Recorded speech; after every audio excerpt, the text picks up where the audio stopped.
Lalu, kenapa bahasa yang kita gunakan hari ini bisa berbentuk seperti sekarang? Dari mana asalnya dan bagaimana perjalanan panjang hingga menjadi identitas kita? Dan kenapa pemimpin dunia seperti Vladimir Putin justru memilih menggunakan bahasa Rusia bukan bahasa Inggris saat bertemu pemimpin lain? Di sini, aku akan membawa kalian semua menyelam ke masa lalu. Kita akan memahami yang namanya bahasa dari sudut pandang sejarah. Kita tidak akan membahas dari sudut pandang agama ataupun sudut pandang lainnya, karena itu di luar bidang saya. Jadi, yang belum kenal, perkenalkan, saya Atar Syah, seorang mahasiswa pendidikan di Universitas Jambi. Tak perlu berlama-lama lagi, mari kita sama-sama menggali masa, memahami dunia melalui fakta sejarah yang ada.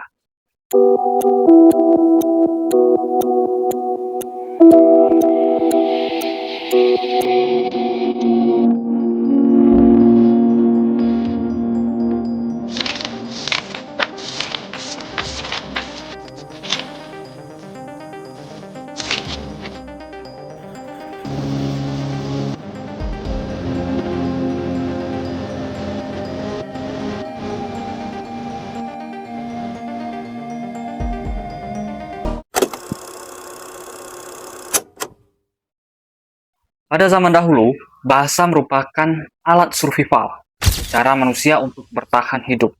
Karena zaman dahulu itu brutal isinya, berbagai hewan buas, alam terbuka, mereka tuh perlu sarana menyampaikan pesan kepada kawanannya ataupun kelompok, yaitu dengan cara isyarat dan juga bahasa. Nah, terkadang pertanyaan yang kemudian muncul adalah mengapa manusia menjadi satu-satunya makhluk yang benar-benar membutuhkan kata-kata. Mengapa hewan seperti kucing, anjing, kanguru, ataupun bebek bisa berkomunikasi tanpa yang namanya sistem bahasa yang kompleks seperti layaknya manusia? Nah, untuk menjawab hal ini dapat dijelaskan melalui sebuah proses panjang perkembangan ataupun evolusi manusia. Pada tahap awal, ketika manusia masih hidup berpindah-pindah dan tinggal di gua, kebutuhan komunikasi mereka masih sederhana. Cukup dengan isyarat, suara, atau tanda-tanda dasar untuk bertahan hidup.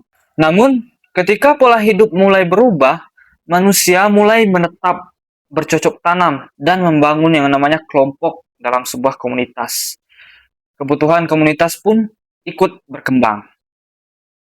Nah, kehidupan yang semakin kompleks menuntut manusia untuk tidak hanya berbicara tentang hal-hal konkret seperti makanan ataupun bahaya, tetapi juga hal-hal yang lebih abstrak, aturan sosial, pembagian kerja, hingga kepercayaan. Dari sinilah bahasa berkembang menjadi lebih terstruktur dan juga kaya akan makna. Para ahli linguistik modern saat ini tidak lagi melihat bahasa hanya sebagai alat untuk berkomunikasi sederhana, tapi sebagai hasil dari proses evolusi biologis dan sosial yang sangat kompleks. Penelitian terbaru menunjukkan bahwa bahasa berkembang bukan hanya karena faktor genetik, tetapi juga karena kebutuhan manusia untuk berinteraksi dalam lingkungan sosial yang semakin kompleks. Menurut penelitian terbaru dalam bidang evolutionary linguistik, bahasa merupakan hasil dari gabungan antara evolusi biologis ataupun genetik dan evolusi budaya atau sosial. Artinya, manusia memang memiliki kemampuan dasar berbahasa sejak mereka dilahirkan. Tetapi, bentuk bahasa yang kita gunakan berkembang karena kebutuhan komunikasi dalam kehidupan sosial. Sering waktu, manusia mulai menciptakan cerita tentang asal-usul leluhur, kekuatan alam, hingga kisah-kisah mitologi dan juga legenda yang sering kita dengarkan pada saat ini. Cerita-cerita ini bukan sekedar hiburan, tetapi juga berfungsi sebagai cara untuk memahami dunia, menyampaikan nilai, dan memperkuat identitas dari kelompok. Masuki chapter 2. Oke, geng. Nah, kita memasuki masa setelah manusia menetap dan juga membentuk yang namanya peradaban. Ketika manusia mulai menetap dan bertani, kehidupan menjadi lebih kompleks. Mereka tidak lagi hanya berburu, tetapi juga mengelola tanah, membangun rumah, dan membentuk struktur sosial. Hal ini menuntut bahasa yang lebih kaya dan terorganisasi.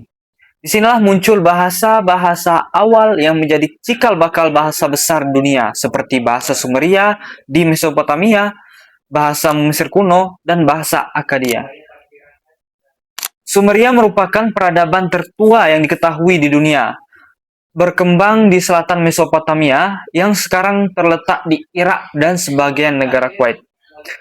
Pada tahun sekitar 4.500 sebelum Masehi sampai dengan 3.000 sebelum Masehi. Dikenal juga sebagai buayan peradaban. Sumer melahirkan kota-kota pertama, sistem tulis cuneiform, pemerintahan terorganisasi, sistem waktu yang berbasis ke-60, serta memajukan ilmu pengetahuan dan agama yang mempengaruhi budaya-budaya sesudahnya. Tulisan pertama tidak muncul untuk agama, melainkan untuk kebutuhan praktis seperti perdagangan dan juga administrasi. Bangsa Sumeria misalnya menggunakan tulisan untuk mencatat jumlah hasil panen atau transaksi barang. Tulisan ini masih sederhana dan bersifat simbolik.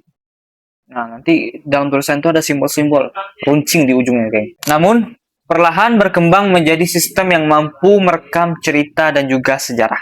Aristoteles mendefinisikan bahasa adalah alat untuk mengungkapkan pikiran dan perasaan manusia. Dengan kata lain, pikiran mempengaruhi bahasa karena pikiranlah, maka bahasa itu ada. Menurut Leonard Bloomfield, Menurut Leonard Bloomfield, pakar linguistik struktural, bahasa adalah sistem lambang bunyi yang bersifat sewenang-wenang yang dipakai oleh anggota masyarakat untuk bekerja sama dan juga berinteraksi. Sementara itu, dari pendapat Wilhelm von Humboldt, pakar bahasa dari Jerman pada abad ke-19, bahasa merupakan suatu sintesis gabungan bunyi, berbagai bentuk luarnya, dan pikiran sebagai bentuk dalamnya. Bahasa pada hakikatnya merupakan sistem lambang bunyi yang digunakan manusia untuk berkomunikasi, yang tidak hanya bersifat teknis sebagai alat interaksi sosial, tetapi juga memiliki hubungan erat dengan pikiran dan perasaan dari manusia. Seperti yang dikemukakan oleh Aristoteles, bahasa berfungsi untuk mengungkapkan isi pikiran dan juga perasaan. Hal ini lalu dipertegas oleh Leonard Bloomfield, yang melihat bahasa sebagai sistem bunyi yang disepakati secara sosial untuk bekerja sama dan juga berinteraksi. Sementara itu, Wilhelm von Humboldt menambahkan bahwa bahasa merupakan perpaduan antara bentuk luar, yaitu bunyi, dan bentuk dalam, yaitu pikiran. Dengan demikian, dapat kita simpulkan bahwa bahasa adalah perpaduan antara sistem simbol bunyi dan kemampuan kognitif manusia yang berfungsi sebagai sarana komunikasi, ekspresi, dan interaksi sosial. Nah, di sini dapat disimpulkan nih, geng. Sebelum lahirnya yang namanya kitab suci seperti Bible dan juga Al-Quran, bahasa telah melalui perjalanan yang sangat panjang.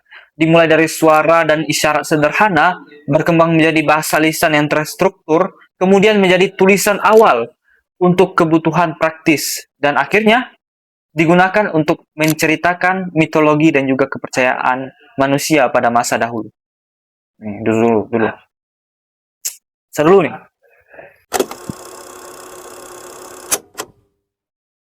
Sekitar 3.200 sebelum Masehi, di tanah Mesopotamia, manusia melakukan lompatan besar, memindahkan suara ke dalam bentuk visual.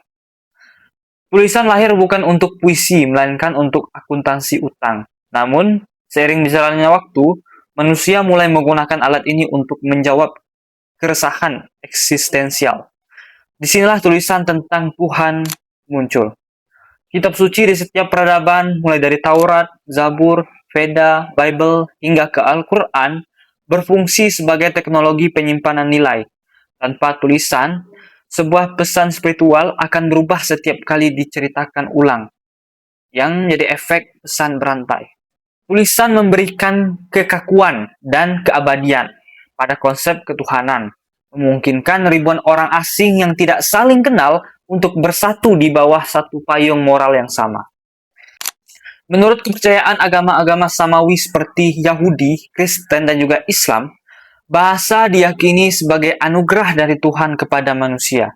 Dalam pandangan ini, sejak awal penciptaannya, manusia pertama, yaitu Adam dan juga Hawa, ataupun disebut Eva, telah dibekali kemampuan alami untuk berbahasa. Kemampuan tersebut bukanlah hasil belajar semata, melainkan sudah menjadi bagian dari kodrat manusia. Lalu diwariskan kepada keturunan mereka dari generasi ke generasi. Lanjut. Nah, kita ambil contoh seperti dalam memasak nih, geng. Seseorang mungkin belajar berbagai resep dari orang lain, tetapi kemampuan dasar mereka seperti merasakan rasa, asin, manis, pahit, pedas, dan lain sebagainya sudah dimiliki sejak manusia itu lahir. Bahasa juga demikian. Bahasa manusia memang belajar kata dan bahasa dari lingkungan, tetapi kemampuan dasar untuk berbahasa sudah ada dalam dirinya. Contoh lain yaitu bertani, contohnya seorang petani mungkin belajar teknik bercocok tanam dari orang tua dan juga masyarakatnya. Namun, benih yang ditanam sudah memiliki potensi untuk tumbuh secara alami. Nah, bahasa dapat diibaratkan seperti benih tersebut. Tuhan memberikan benih kemampuan bahasa kepada kita sebagai manusia.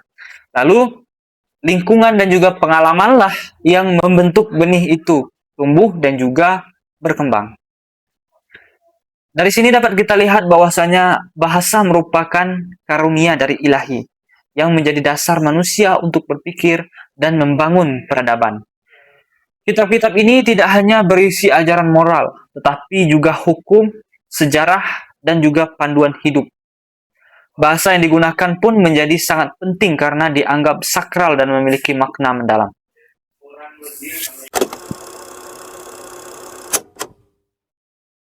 Di masa lalu, kekuatan suatu negara sering diukur dari militer dan juga ekonomi. Namun, di era modern, muncul bentuk kekuatan lain yang lebih halus tetapi sangat berpengaruh, yaitu soft power. Konsep ini diperkenalkan oleh Joseph Nye, N-Y-E, Nye, ya gitulah. Joseph Nye yang menjelaskan bahwa suatu negara bisa mempengaruhi negara lain, bukan dengan yang namanya paksaan seperti intervensi militer ataupun peperangan, melainkan dengan daya tarik budaya, nilai, dan juga ide yang dipaparkan. Yang menjadi salah satu alat utama dalam soft power adalah bahasa. Bahasa menjadi jembatan yang membawa budaya, ide, dan cara berpikir suatu bangsa ke seluruh dunia. Ketika orang lain mulai menggunakan bahasa tertentu, secara tidak langsung nih, geng, mereka juga mulai memahami, bahkan mengadopsi nilai dan juga budaya dari bangsa tersebut. Nah, muncul lagi pertanyaan nih, geng. Mengapa bahasa bisa membuat budaya suatu negara mendunia? Nah, di era globalisasi, bahasa menjadi alat utama dalam penyebaran budaya melalui media, teknologi, dan juga hiburan. Bahasa Inggris misalnya, menjadi bahasa internasional karena dominasi negara seperti United States dalam bidang teknologi, pendidikan, dan industri hiburan. Siapa coba yang tidak kenal dengan industri hiburan yang dimilikinya, yaitu film Hollywood. Pasti banyak yang suka. Film Superman, film apa lagi? Avenger. Semua itu berasal dari United States. Kita mengenal itu semua dari bahasa mereka, dari budaya-budaya mereka yang memaparkan film-film tersebut. Film superhero, film Spider-Man, semua itu berasal dari mereka semua. Nah, seperti yang saya sampaikan tadi, film Hollywood, musik, dan platform digital membuat bahasa Inggris digunakan secara luas di berbagai negara. Akibatnya, banyak orang tidak hanya belajar bahasanya, tetapi juga mengadopsi gaya hidup dan cara berpikir yang menyertainya. Fenomena serupa juga terjadi pada South Korea atau Korea Selatan. Siapa tidak kenal nih? Melalui K-pop dan juga drama Korea dan film seperti Parasite, bahasa Korea menjadi populer di kalangan anak muda di seluruh dunia. Seperti api kecil nih, geng, yang menyebar melalui angin. Dahulu penyebaran bahasa lambat. Kini dengan adanya teknologi menjadi angin yang mempercepatnya. Nah, benar nggak sih kalian tuh berpikir bahwa buat daftar beasiswa ke luar negeri, misalnya ke Turki contohnya. Nah, biasanya ada syarat penting di sana. Kalian tuh harus ikut kursus bahasa Turki dulu sekitar 1 tahun sebelum mulai kuliah. Begitupun dengan kursus bahasa Rusia jikalau kalian ingin mendaftar kuliah di Rusia. Nah, di situ sebenarnya kita bisa lihat contoh nyata dari soft power sebuah negara. Turki tidak cuma menawarkan pendidikan, tetapi juga mendorong orang asing untuk belajar bahasanya. Dengan begitu, orang yang belajar di sana jadi terbiasa memakai bahasa Turki. Lama-lama, setelah pulang ke negara asal, mereka bisa mengajarkan bahasa itu ke teman atau keluarga, mengenalkan budaya Turki ke orang lain, bahkan terus menggunakan bahasa tersebut dalam kehidupan sehari-hari. Jadi, tanpa paksaan, bahasa dan budaya Turki ikut menyebar ke berbagai negara. Itulah yang disebut dengan soft power. Cara sebuah negara mempengaruhi dunia lewat daya tarik budaya dan juga bahasa, bukan dengan kekuatan militer. Sederhananya, seperti kalian yang suka menonton drama ataupun dengar lagu dari negara lain.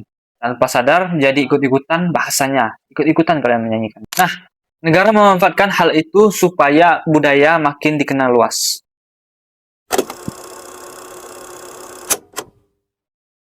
Kita memasuki pembahasan akhir kita ya, geng. Bahasa itu bukan cuman alat untuk kita ngobrol, tapi juga ciri khas dan jati diri bangsa kita.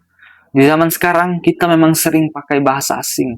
Ini dicontohkan oleh pemimpin dunia seperti Vladimir Putin. Saat bertemu dengan Prabowo Subianto, tetap menggunakan bahasa negara mereka masing-masing. Prabowo dengan bahasa Indonesianya, dan juga Vladimir Putin dengan bahasa Rusia.